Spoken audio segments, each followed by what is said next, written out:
Hello fellow Tenno!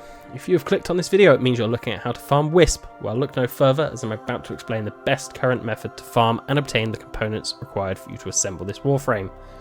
As Wisp can only be farmed from the Ropalolyst on Jupiter, that means that each component will be dropped piece by piece from the Ropalolyst. Upon a successful kill, this includes the main blueprint. All 4 pieces have a fairly even chance of dropping upon a successful kill, with the chances being as follows. The neuroptics, the chassis and the systems all have a 25.81% drop chance, and the blueprint has a 22.56% drop chance. In order to kill the Ropalolyst, you will need to load into the assassination mission on Jupiter and head towards the waypoint on the map. Once you have arrived at the indicator, you will begin the boss fight and the Ropalolyst will start to attack the Tenno. You will need to complete 3 phases in order to complete the kill. During phase 1, in order to damage the Ropalolyst, you will need to approach one of the 3 capacitor towers surrounding the main platform by running across the wires. Once you begin to cross the wires, the Ropalolyst will send electrical waves towards you that you must dodge. Once you have arrived at the tower, the Ropalolyst will fire a giant laser, which you will need to lure towards the tower so that it can be supercharged by the laser beam. Once this has been done, you will need to head back towards the main platform and transfer into your operator. Following this, you will need to deal enough damage as the operator to the Ropalolyst so that its shields are depleted and you can transfer back into your Warframe to attempt to ride the Ropalolyst. Once you are riding the Ropalolyst, you will need to guide it towards the tower that you have supercharged, which will be in turn stun and knock it back to the main platform, grounding it. Once the Ropalolyst has been grounded, you will move to phase 2 and it will begin to stomp around using its wings and seeking missiles to attack any Tenno on the platform. The Sonova on its back legs at this point will become vulnerable to damage, and in order to progress you will need to destroy one of them, which will stun the boss, allowing the Terran charge, which is activated by the terminal on the main platform, to damage the Ropalolyst. If the Tenno take too long to activate the Terran charger, the destroyed Sonova will regenerate and phase 2 will start again. Once phase 2 is completed, you will need to repeat phase 1 and 2 until all 3 towers have been destroyed. On the 3rd grounding of the Ropalolyst, you will enter phase 3 of the fight, which will spawn sentinels to defend the boss. Again, repeat the steps in phase 2, damaging the Sonova and activating the Terran charger to kill the boss. This will then destroy the main platform and the Tenno will need to extract in order to obtain their rewards.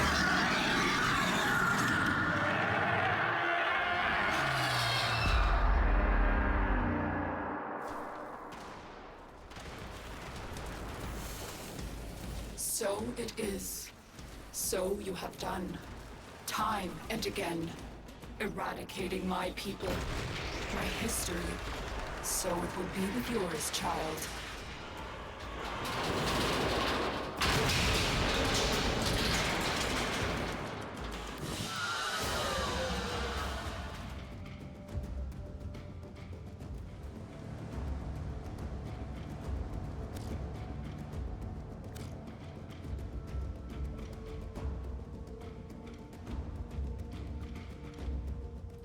Next, let's go over the build requirements for each part of Wisp. The neuroptics will require 300 hexanon, 2 tellurium, 950 plastids, 2200 polymer, and 15,000 credits. The chassis will require 500 hexanon, 1 argon crystal, 700 oxium, 2750 alloy plate, and 15,000 credits. The systems will require 400 hexanon, 2 nitane extract, 950 rubido, 10,000 salvage and 15,000 credits. Finally, once you have assembled all 3 pieces, you can build the main Wisp blueprint with 25,000 credits and 3 Orokin cells.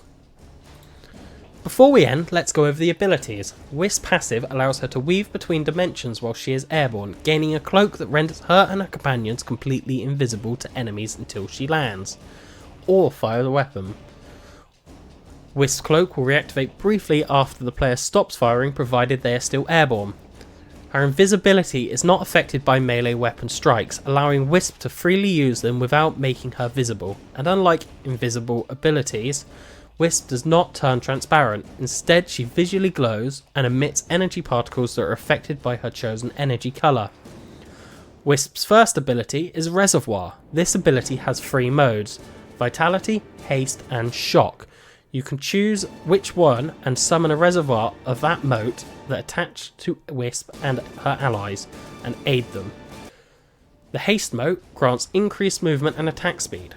The vitality mote increases maximum health and heals over time. The shock mote stuns nearby enemies. All three motes can be used at the same time. Wisp's second ability is Will-O-Wisp. This ability allows Wisp to cast forward a spectral image of herself to confuse and distract enemies. Reactivating it allows you to travel to its position. The third ability, which is Wisp's assumable Helminth ability, is Breach Surge. This ability can open a dimensional breach to overwhelm nearby enemies and cause them to release aggressive surge sparks when damaged. Wisp's fourth and final ability is Soulgate. When used, it will open a portal to the sun to irradiate enemies with a devastating beam of pure solar plasma. That covers everything there is to know about farming and obtaining Wisp. Thanks for watching, and if you have enjoyed this guide, please like and subscribe for more.